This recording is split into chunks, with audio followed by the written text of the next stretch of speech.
शिव बाबा याद है ना। ओम शांति। सुनते हैं 7 अक्टूबर 75 पार्ट 2 के अव्यक्त महावाक्य।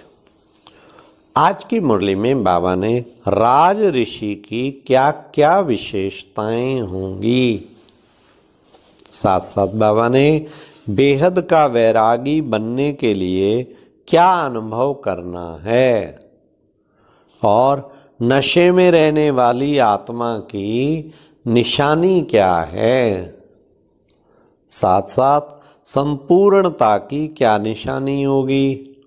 तो अब सुनते हैं 7 अक्टूबर 75 की अव्यक्त मुरली।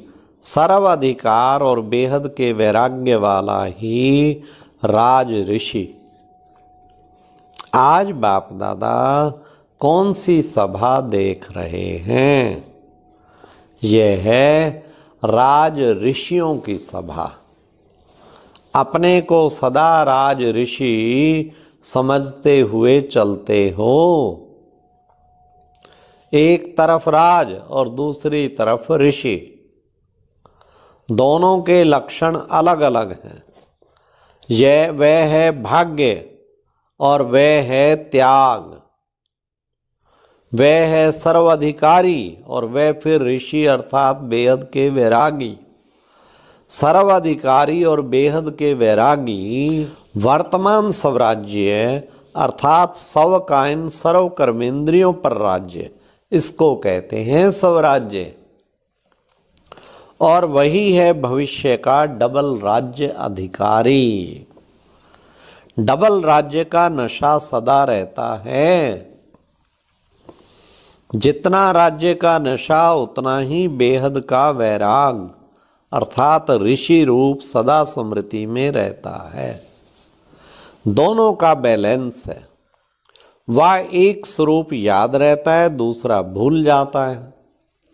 इस पुरानी देह और देह की दुनिया से बेहद के वैरागी बन गए हो। वह अभी भी ये पुरानी देह और दुनिया अपनी तरफ आकर्षित करती है। हाँ, बाबा ने कहा उससे वैरागी बन गए हो। वह अभी भी ये पुरानी देह और दुनिया अपनी तरफ आकर्षित करती है।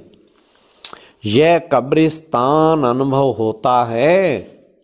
सभी मूर्छित हुई आत्माएं नजर आती हैं या सिर्फ कहने मात्र हैं। ये सब मरे पड़े हैं अर्थात कब्रिस्तान है। जब तक यह अनुभव ना होगा तो बेहद के वैरागी नहीं बन सकेंगे। जब तक वह अनुभव ना होगा बेहद के वैरागी नहीं बन सकेंगे। आज की दुनिया में भी हद के वैरागी जंगल में या शमशान में जाते हैं। इसलिए ही गायन है शमशानी वैराग। यह अनुभव कैसे होगा? अपने आप से पूछो कि ऋषि बना हूं। ऐसे निश्चय बुद्धि वैराग के साथ साथ अधिकार की खुशी में भी रहेंगे। तो राज ऋषि बनने के लिए जितना ही राज्य का नशा उतना ही बेहद के वैराग्य के नजारे दोनों ही साथ साथ अनुभव होंगे। जितना कब्रिस्तान अनुभव होगा उतना ही परिस्तान सामने दिखाई देगा। त्याग के साथ साथ भाग्य भी स्पष्ट सामने दिखाई देगा। संपूर्ण राज ऋषि की स्थिति अर्थात नशा और निशाने दोनों ही स्पष्ट होंगे। निशाना अर्थात संपूर्ण स्टेज। ऐसे नशे में रहने वाले के सामने निशाना इतना समीप होगा जैसे स्थूल नेत्रों के सामने स्थूल वस्तु स्पष्ट दिखाई देती है। हाँ, एक तरफ तो बेहद का वैराग बाबा ने बताया, सब मरे पड़े हैं शमशानी वैराग। हाँ, दूसरी ओर बाबा ने कब्रिस्तान और दूसरी ओर फिर परिस्तान बिल्कुल सामने दिखाई दे रहा है। संपूर्ण राजऋषि की स्थिति अर्थात नशा और निशाने दोनों ही स्पष्ट होंगे। निशाना अर्थात संपूर्ण स्टेज। ऐसे नशे में रहने वाले के सामने निशाना इतना समीप होगा जैसे स्थूल नेत्रों के सामने स्थूल वस्तु स्पष्ट दिखाई देती है। जब सामने दिखाई देती है तो फिर कोई संकल्प नहीं उठेगा यह वस्तु है कि नहीं है, क्या है, वह कैसी है। ऐसे ही संपूर्ण स्टेज का निशाना सामने दिखाई देने के कारण मैं बनूंगा या नहीं बनूंगा, वह संपूर्ण स्टेज किसको कहा जाता है, क्वेश्चन ही समाप्त हो जाएगा। बनूंगा या नहीं, हाँ नहीं 100% बनूंगा ना। अपने संपूर्ण स्टेज की निशानियां स्वयं में स्पष्ट नजर आएंगी। वह निशानियां क्या होंगी, वह जानते हो, वह अनुभव करते हो। पहली निशानी पुरानी दुनिया की किसी भी व्यक्ति व वैभव से संकल्प मात्र व स्वप्न मात्र भी लगाव नहीं होगा। सदा स्वयं को कलयुगी दुनिया से किनारा करने वाले संगम युगी समझेंगे। सारी सृष्टि की आसुरी आत्माओं को कल्याण और रहम की दृष्टि से देखेंगे। सदा स्वयं को बाप समान विश्व सेवाधारी अनुभव करेंगे। कौन कौन अनुभव करेंगे? संपूर्ण स्टेज की बाबा निशानियां बता रहे हैं। जब पहली निशानी तो बाबा ने कहा व्यक्ति वैभव संकल्प मात्र स्वप्न में भी लगाव नहीं होगा और सदा स्वयं को कलयुगी दुनिया से किनारा करने वाले संगम योगी समझेंगे। सारी सृष्टि की आसुरी आत्माओं को कल्याण और रहम की दृष्टि से देखेंगे। सदा स्वयं को बाप समान विश्व सेवाधारी अनुभव करेंगे।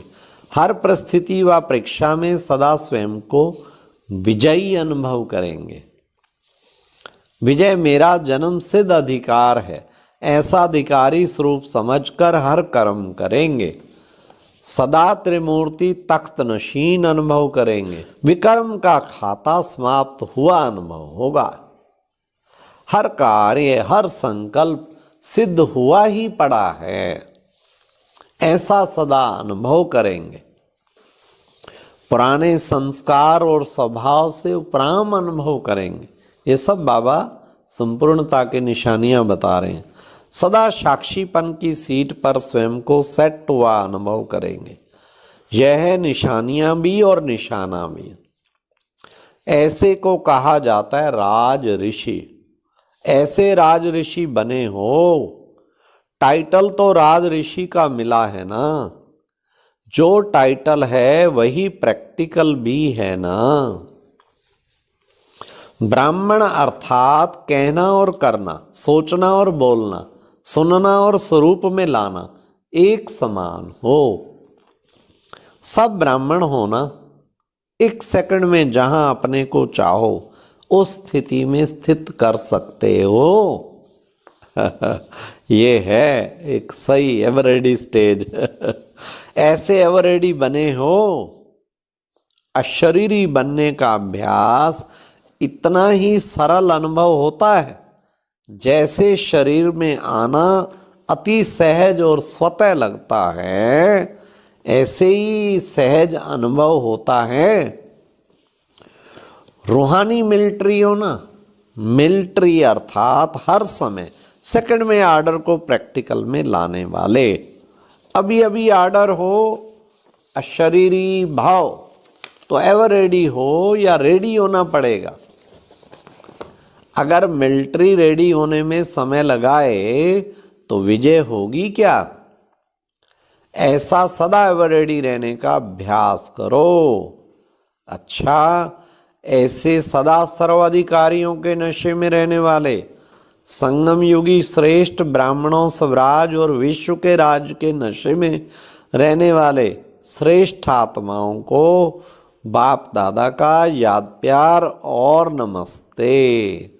ओम शांति। तो बाबा ने कितना सुंदर बताया, ए सार संसार और कोई नजर ही ना आए, सब कबर दाखल, और आगे परिस्तान की दुनिया नजर आ रही हो। और अब यह एक बहुत अच्छी वीडियो भी जरूर देखें।